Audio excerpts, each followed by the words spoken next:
Oh boy, I'll tell you, I just love doing this show because I get to interview the most fabulous women. And today's guest, wow, this is going to be juicy. Her name is Renee Baribeau, and she's a practical shaman, a Hay House author, a wind whistler, inspirational mentor, respected business coach, dynamic spiritual teacher, and a keynote speaker. Renee is well known for her no nonsense, tell it like it is approach and helping others to achieve successful lifestyle practices by aligning to their sacred magnetic north. Her clients include everyday folks, entrepreneurs, CEOs, producers, and celebrities. This lady lives in Palm Springs and they're just walking all around out there. In 2013, the winds began to speak to Renee, insisting she turn her attention to the ancient wisdom teaching, resulting in a book which quickly became an amazing bestseller. Winds of Spirit, Ancient Wisdom Tools for Navigating Relationships, Health, and the Divine, which explores the rich mythology and cultural significance of wind and reveals a powerful system to utilize these subtle life energies. Oh, Renee, I am so happy to connect with you. I read your book and I loved it because I knew nothing about the magical, potent capabilities and the spiritual essence of wind. And then once I read this, I was like, oh my God, I want to know more. So I am just, thank you again for fitting us in today. That is like the most beautiful, resounding welcome that I think I've experienced in such a long time. What a heart-centered hello. Thank you, Mel, for having us. I said us, the winds must be excited too. They're here too. They're blowing outside. Oh, yeah. Well, I actually, before we started, I blew the wind whistle. I always open up sacred space with a wind whistling. Oh, wonderful. So before we get into the explanation of how the winds work and the spiritual components, you've had a journey. We've all had a journey. We've all kind of gone through the fires of hell, which has inspired the work we do today. So would you share a little bit about Renee with the listeners before we get into the wind?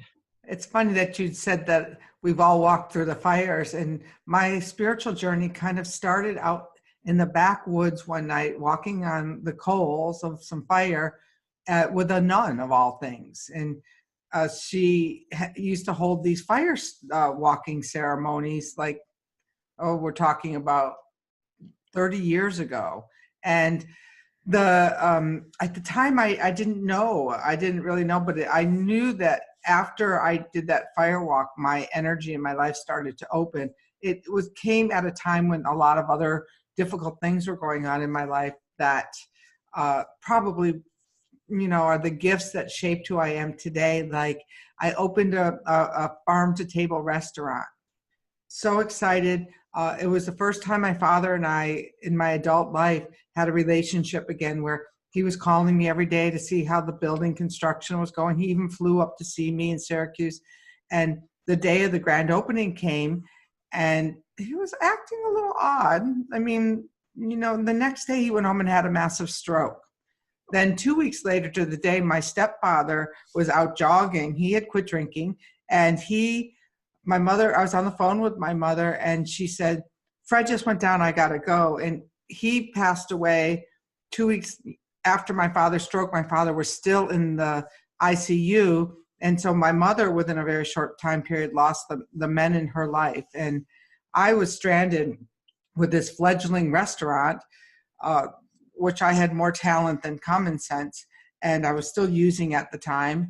And, my step monster, as I like to refer to her kindly now, she's been gone for many years, said, I don't care how you do it, but you better keep paying the Bank of Boston, and so that was the kind of like into the fire I went with this great farm to table restaurant that I had no sense about running. And then all of the major parts of my life started to fall apart.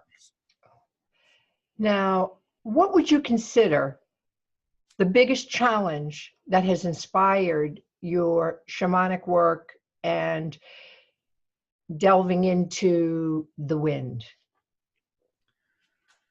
I think that I try to always make sense of our upbringing. And, my mother was 18 years old when she had me, or 19 years. She turned 19 2 days after I was born. And my older sister was already, a year older than me. And here's, a baby raising us two children, and with a father who really, he went early into his alcoholism, and, so here she was with two children and having to work a full-time job. And back then, I don't know that people really, they trusted people a lot more. But with the media these days, I think she didn't have any other options but to leave us to tend to then my younger sister at a point. And I think we got ourselves into a lot of trouble, and no one was watching that closely. For me, I became sober at 30. My older sister continued with the path of heroin. And my younger sister, who was born 10 years later, which you think, 29, you are more mature, you can raise a child.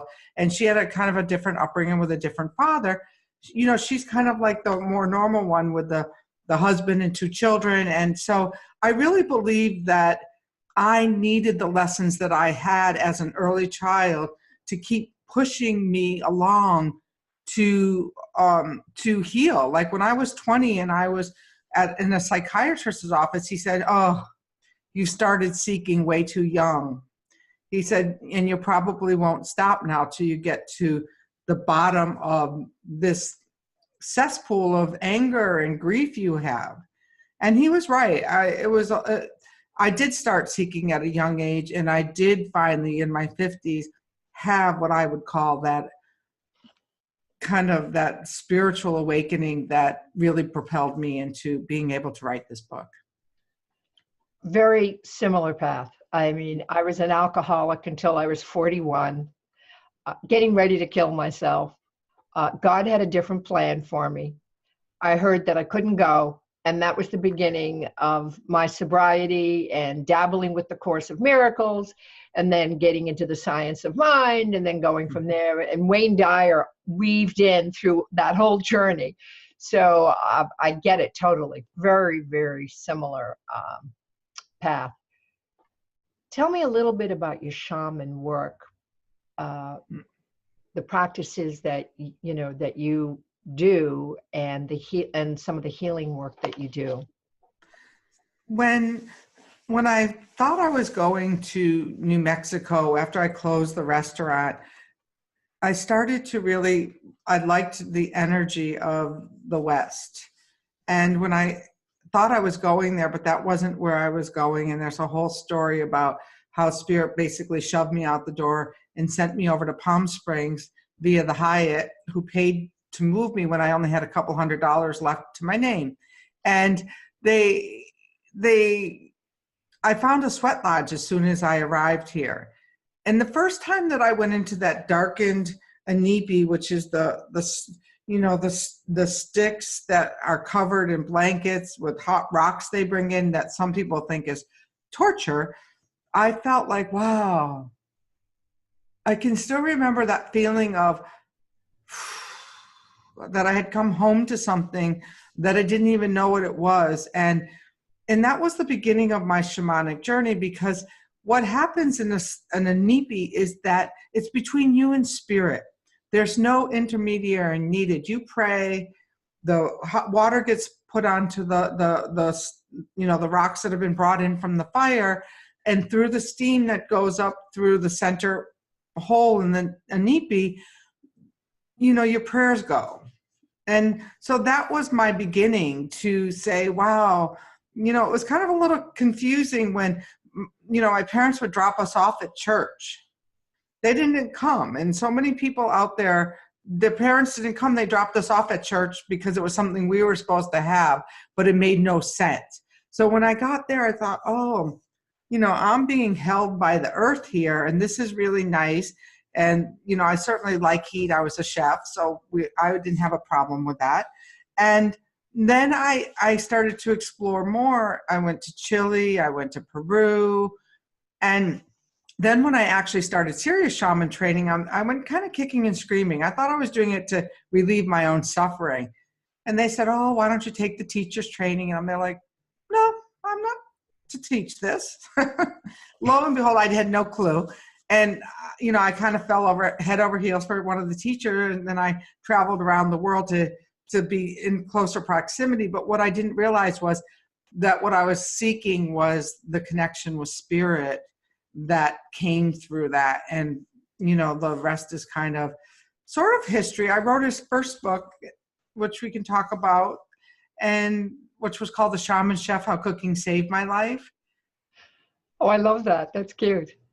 It was great, although it really upset my whole entire family, even my extended family I hadn't spoken to in years. And then all of a sudden they spoke to me to tell me how mad they were that I wrote this book it was about my relationship with my father. And I put out all the dirty laundry on the clothesline as I perceived it. And so I set about, when Wind's a Spirit, to write a book that, my family would embrace. I had no idea that I was about ready to tap into ancient wisdom that had been lost on the planet for thousands of years. I was, in my codependent self, wanting to write a book that my mother would like. I love your honesty. But it's so much more than that. I want to read a little quote in here that really worked for me. I mean, this zeroed in on my own life too. Once you realize that life flows like the wind, you will begin the long journey of forgiveness, a move that will magically transform you from crazy, self-centered thinking to unconditional love of the situations and people in your life.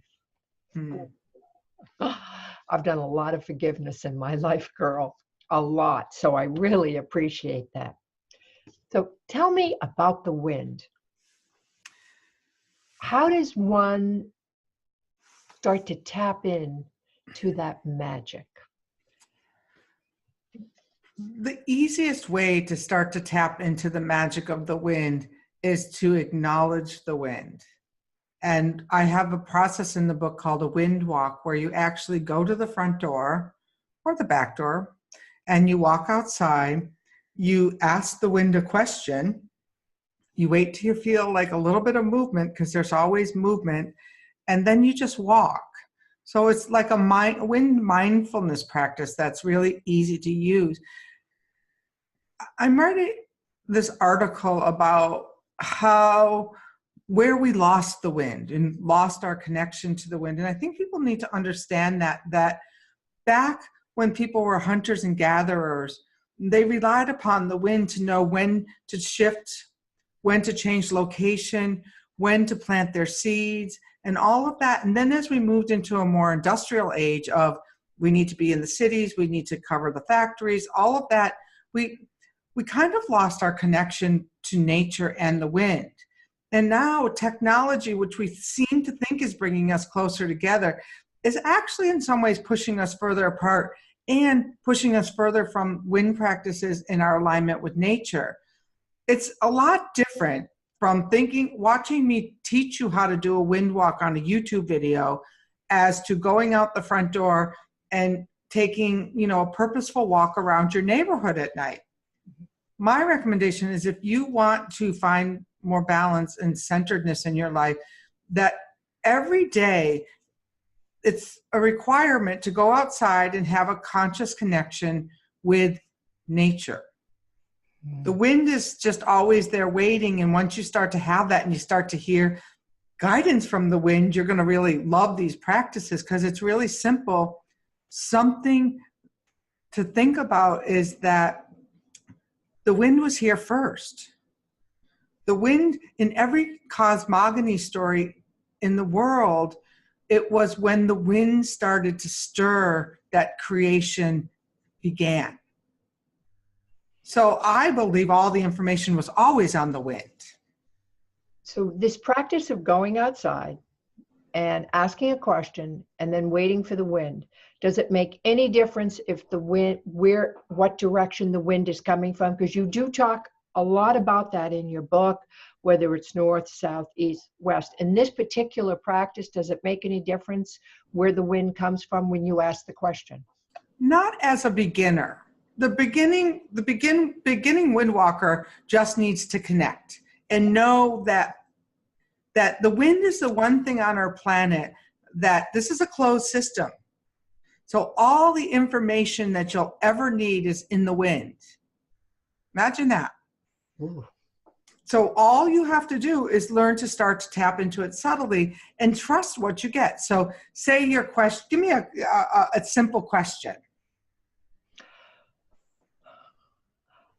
How can I get my message to more women who need it? Okay, so you go out your door and you ask that question. How can I get my message to? And sometimes when I walk, I have a route and I walk and all of a sudden I'll just know the answer, because sometimes it comes as a vision, sometimes I hear it, sometimes I just see a scurry of leaves going across my path. And so what it is then starting to pay attention to the signs that you could listen to. So say your answer today was a scurry of leaves running across your path. Wow.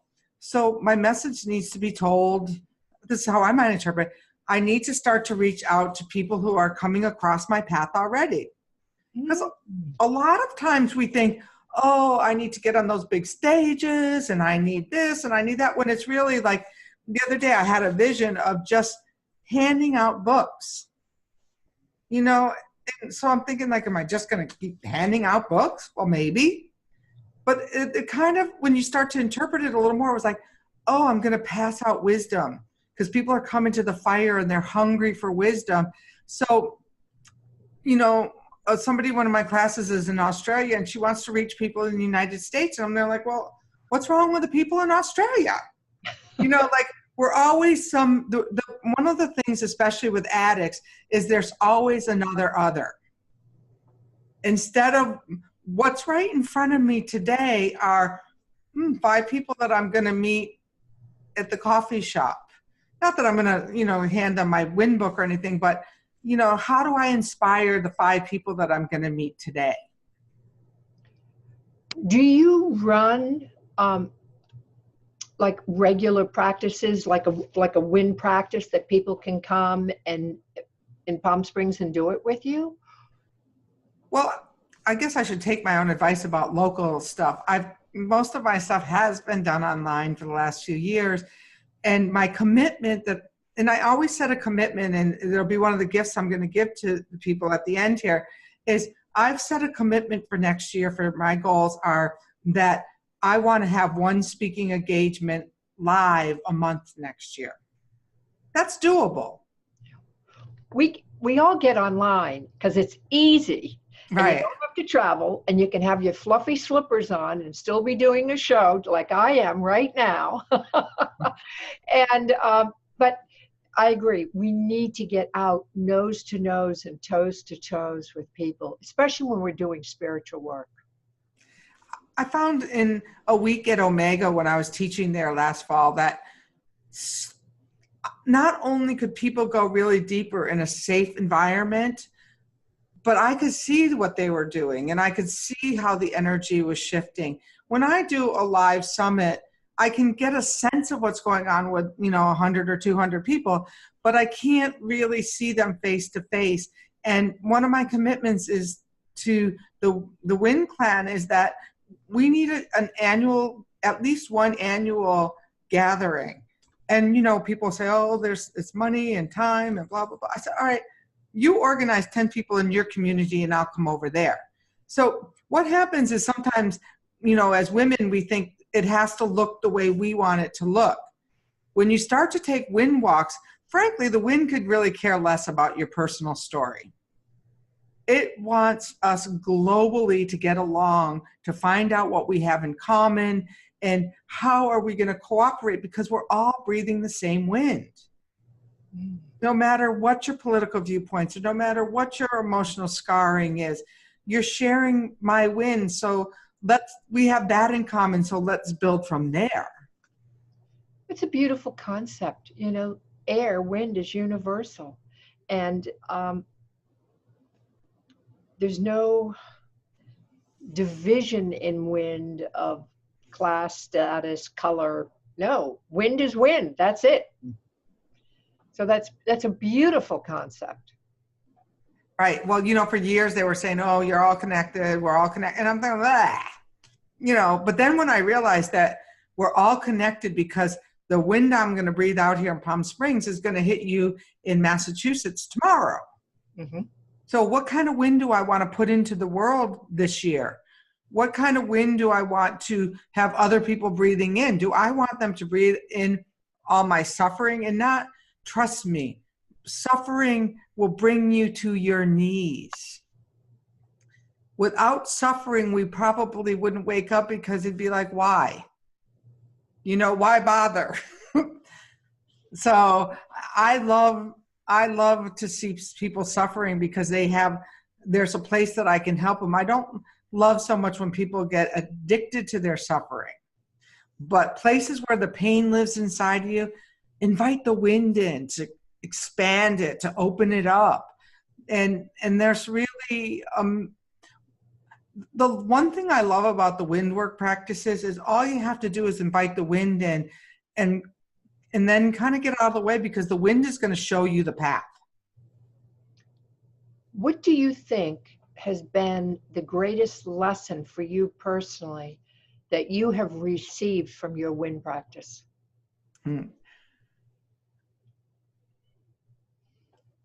The greatest lesson, or the greatest gift, is that I'm in service to the winds. They didn't come here to serve me.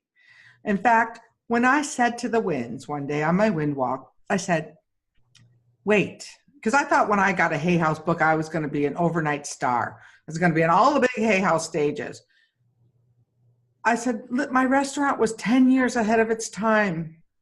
My holistic network was 10 years ahead of its time. So I thought the wind work would be on time. You know what they said? Oh, no, we were just teaching you patience. And now I understand the wind is enduring. Say if the planet's 4 billion years old, and I just tapped in 2013, okay? So just think that there's 2,000 more years of that people are going to have access to this wind work again.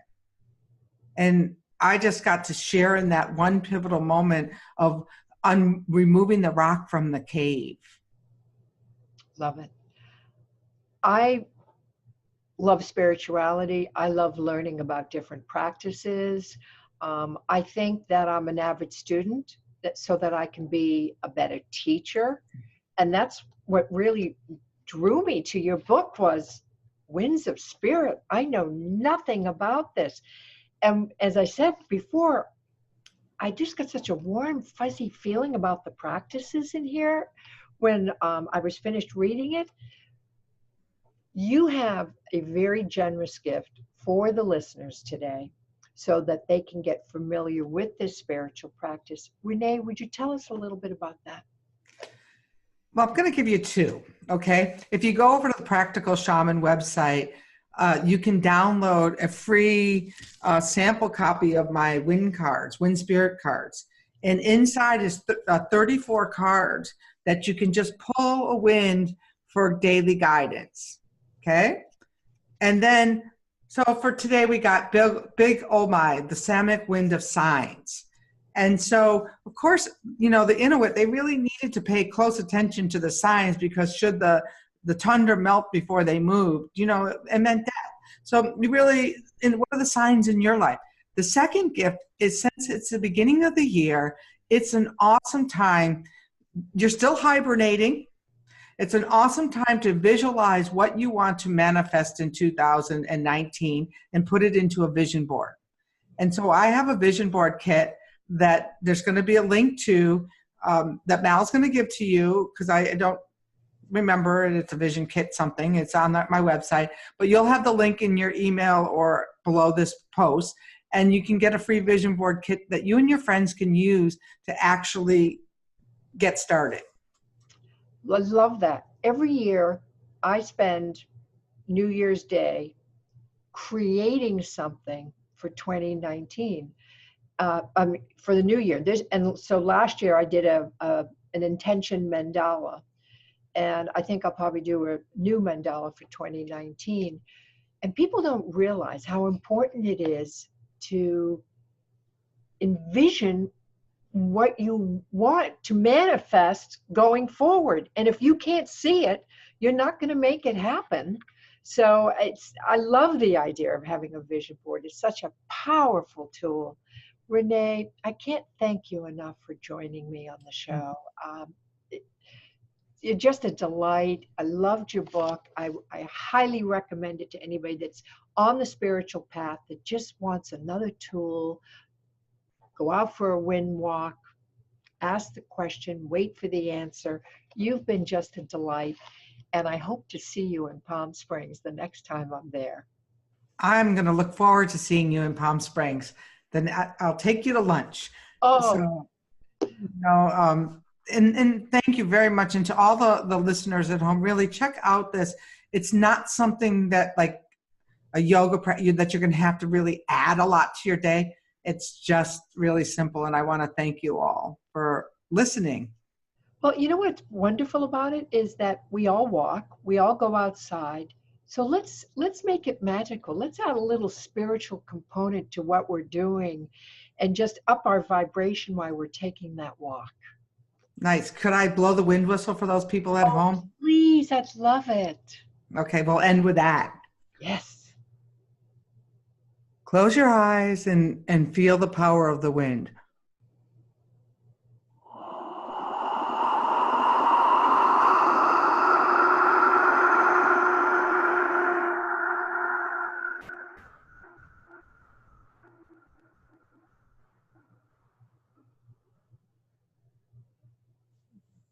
Blessings.